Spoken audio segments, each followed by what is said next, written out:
Hi everyone, my name is Joe and I'm an English teacher. In today's video I'll be talking about my method. My method is the result of many years of teaching experience. I started about 20 years ago and I've been teaching non-stop ever since. So basically what this video is about is trying to explain my teaching method. And so let's get started. The thing about the main thing about my teaching method is probably my approach to teaching, which is in my opinion very different from the mainstream methods in a way, because what my approach to teaching lies in my experience and in my personal training as a psychologist. So what I do is I try to apply the principles of neurolinguistics and psycholinguistics to teaching. Yeah. So you might be wondering what the heck I'm talking about. So I'll try to explain it to you in simple terms. What I do is I try to teach how to learn English. I'm not trying to teach English in itself, I'm not trying to, because I think that's impossible. What I do is I try to teach you how to learn a language which is completely different, and to do so I try to apply, like I said, principles of neurolinguistics and psycholinguistics. And basically what I do is I make people aware of how they learned their own, the first language in the first place, their mother tongues in the first place. So the way you learned your first language, why should you use a different approach or a different method to learn a second language? I mean, it doesn't make sense to me. And this is what most teachers have been doing so far. They've been trying to teach English by teaching grammar or just doing lots of exercises, things like that. In my personal opinion, that's a complete and utter waste of time. It's bollocks, it's completely unnecessary. And because when you think about it, when you learn your first language, you didn't do any exercises. It was just a question of being exposed to English all the time, or not English, your first language for that matter. So what you did was just being exposed to your mother tongue all the time. At first, when you were a baby, you were listening to parents all the time. Then you started going to school and you were listening to your teachers all the time. You were interacting with your fellow students or classmates, and one day you just realized that you were fluent in that language. So that's the way you learn language in a natural way. So what I do is, I try to reproduce that in an adult learner. And you might be wondering how I'm able to do it, because obviously we're not babies anymore, and lots of teachers talk about the fact that the brain is as you age, as you get older, your brain has not the same neurons as you used to have when you were much younger. And I say to that, bullshit. There's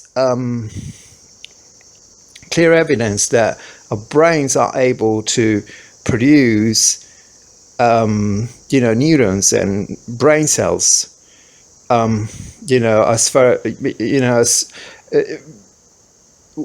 brains are able to produce brain cells for as long as we live. So it's not a question of being young or it's got nothing to do with that. The concept of neuroplasticity of our brains has changed in the last 10 years. There's evidence from neuroscience and from neurolinguistics and psychology that our brains are plastic. That our brain's plasticity is not a question of time. There's no evidence that proves that our brains, get to a point where they're not plastic anymore. That there's no neuroplasticity anymore. That's what we've been told in the past, and like I said, there's no real evidence about it. Quite on the contrary, there's growing evidence that our brains keep this neuroplasticity for as long as we're alive. So we keep learning till the day we die, in a way, and so we should put an end to this bullshit about our brains losing the ability to keep learning as we get older. It's bullshit. There's no real evidence about it. And there's lots of examples of people in their 60s, in their 70s, who are still learning, who are still able to learn a foreign language, and it's as simple as that. So the thing is, in my personal experience, the main mistake when it comes to teaching English or any foreign language, by most teachers, traditional teachers, that they focus on grammar, they focus on, basically grammar, doing exercises. That's quite boring. My approach to teaching, I try to make the learning process as fun as possible. I think it's essential. If students don't enjoy themselves learning English, if they don't have a good time learning English, they're not going to learn effectively, because they're going to consider English a chore. It's not something they're going to enjoy. It's like, it's not comparable to playing computer games or something like that, because if they have to choose between both things, they obviously choose playing video games or whatever. So what I'm trying to do is make the learning process as fun as possible. Easier said than done, obviously. It's not a simple thing, but English has to be fun to start with. So I try to make them aware, or make my students aware of the fact that they can do things they like, combining English and the things they like. For example, if they're interested in gardening, they could do research on gardening. They could watch YouTube videos about gardening, and try to combine exposure to a specific target vocab they're interested in to start with, so that way they don't feel they're wasting their time or they're doing something they're not really interested in. So if you're interested in classical music, or if you're interested in poetry, or if you're interested in Formula One or something like that, you can always watch videos about those particular topics in the target language. You might be wondering, that's so obvious, I can't quite understand why people aren't doing it. I have to tell you, so I'll tell you what, lots of people are not doing it. And to me, it's just so obvious. You can maximize the learning process, the learning experience, by combining it with things you really like. Yeah, so that's one thing. The other thing, that's going to improve your listening comprehension, that's going to improve your pronunciation as a result, because you're going to become aware of the pronunciation of certain words that you mispronounce currently. And because you're hearing this vocabulary very often, you can develop this ability to isolate words in context, and kind of learn how these words are pronounced, and that's going to enhance your pronunciation, obviously. And also, another aspect about my personal method is, I always try to talk about the way native speakers make sentences, the way they express themselves, and that's something that most teachers don't take into account, because they're not even aware of it. And the thing about sounding natural in a foreign language is that you use you sort of prepare sentences all the time. These sentences, or these set phrases, or they call chunks. Yeah, and I've been using chunks all my life. When I was learning a foreign language, I always tried to imitate native speakers, and I always tried to reproduce the way they express themselves. And I realized that they use certain structures all the time. So basically, they not, making sentences, putting words together. What they do is they use a, preset chunk, and they will change one or two words, and that's how they speak. So I was doing it a long time ago when I was learning foreign languages myself, and in the last few years, I came across the concept of chunks. I was learning chunks myself. I was teaching myself chunks, but I wasn't using the word chunk. And I came across this term recently, and I realized, goodness me, that's what I've been doing all my life. I've been trying to imitate native speakers' speech, using chunks. And yeah, so the latest developments in psycho linguistics and neurolinguistics and all that, in a way, they're nothing new. Lots of people have been doing this intuitively for many years now, and one of them, the difference is that now there seems to be, a group of scientists that are trying to, kind of organize all this information and, kind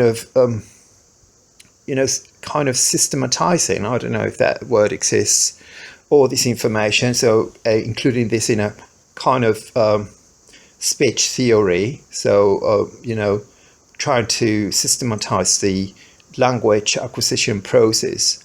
And, so what's that given me is, the possibility to explain my method using the right terms and the right terminology. And so the concept of chunks is essential when it comes to increasing your fluency and stop translating your head and sound more like a native speaker. Because what you want to do is to, enhance your ability to communicate and sound natural when you speak English. And by doing that, you will improve your listening comprehension as well, because when you use chunks, you're able to hear chunks and recognize chunks in normal speech. When you interact with native speakers, you will be able to recognize those chunks. So it's a continuous reinforcement, because the more you expose yourself to those chunks, the more familiar you become with them, and the easier it is for you to incorporate them into your active vocabulary, into your normal speech. And by doing that, the thing what using chunks all the time helps you with is the listening comprehension bit, but also your ability to communicate in a foreign language. And okay, so that's what my method is all about. We'll try to include as many chunks as possible so that you become familiar with it. Also, the fact this is a one-to-one class. It's then it's possible for me to help you with your pronunciation, with the intonation, word stress as well. These are essential things, because one of the main differences between English and other languages is the intonation. Lots of people are obsessed with pronunciation or even with accent, but to me, an essential aspect of English is intonation. And when I talk about intonation, I include word stress as well. English is not a syllable stress. It's not a syllable time language. English is a stress timed language. So basically, the rhythm is determined by stress and not syllable. Okay, so when we talk about a language like Spanish, Spanish sounds very flat compared to English. Basically, you stress all the syllables the same. So there's no real word stress. Yeah, everything sounds very flat, but English is English is stress timed. That means that you stress certain syllables and also certain words in a sentence. So those two kinds of stress, you stress certain syllables and also certain words. And basically, the words you stress are nouns and verbs. Sometimes also adjectives, if these adjectives play an important role. But basically, you have to be aware of that. And what happens with Spanish speakers is that they stress all the words the same. And that makes native speakers, or that the effect of that is that native speakers have a hard time trying to understand Spanish people, because even if these students have a good pronunciation, when they try to convey meaning, when they try to get their message across to a native speaker, because they're not aware of this fact, they're stressing all the syllables the same, they're puzzling their interlocutor. And what I try to explain to Spanish speakers is that these things exist and they have to be taken into account. Maybe you think they're not essential, but if you start introducing those little changes into your speech, if you become aware of these small facts and you take them into account, that will boost your listening comprehension and also your ability to communicate in English. That's a very important aspect of the English language. The iambic pentameter that Shakespeare was talking about 500 years ago, the rhythm in English goes like didam, didam, didam, didam, to be or not to be. That's the question. So as you can see, I'm stressing certain words when I speak. I don't sound flat like in Spanish. And if you take these things into account, that will boost your pronunciation, your intelligibility, and also it'll improve your listening comprehension. So basically, these are the pillars of my method. Teaching chunks, teaching intonation and pronunciation, making people aware of the differences in rhythm between both languages, and basically I just deal with the language acquisition process from a completely different point of view. I try to use my my knowledge or my skills about psychology. I try to apply them to the learning process, because I don't want students to become dependent on my classes. I just want to show them the way. This approach is called coaching. This is what coaching is all about. It's like when you hire a personal trainer to show you how you can become a better person in certain areas. So at the end of the day, I'm doing the same here.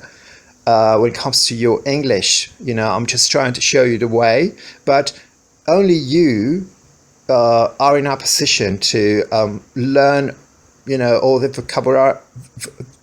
vocabulary you need to learn. It's like when you sign up to a gym. It's only you who can do the all the workouts and everything and get in good shape. It's it's up to you, but you have to decide how much work you're gonna put into those sessions in the gym. So this is the same. If you don't work hard by yourself, if you're not able to do some work on your own, you're not gonna get far. It's simple as that. So okay, so these are the pillars of my method. The importance of chunks. I stress chunks. Chunks are great. Once you start using chunks, there's very limited first language interference, because chunks are difficult to translate. So you just start using them, and when they're activated, the more you use them, the more present they'll be in your head, and you will have to resort to them willy-nilly because there's nothing else to grab in a way. Yeah, when you start thinking in the target language, they there, because this language, it's also the concept of activation, because you're using this language, the target language, all the time. So all these chunks are activated, and they're on your mind all the time. So you have to use them, because resorting to translator is time consuming, it's tiring, and you're not going to feel comfortable about translating anymore. So it's like your first choice is using a chunk.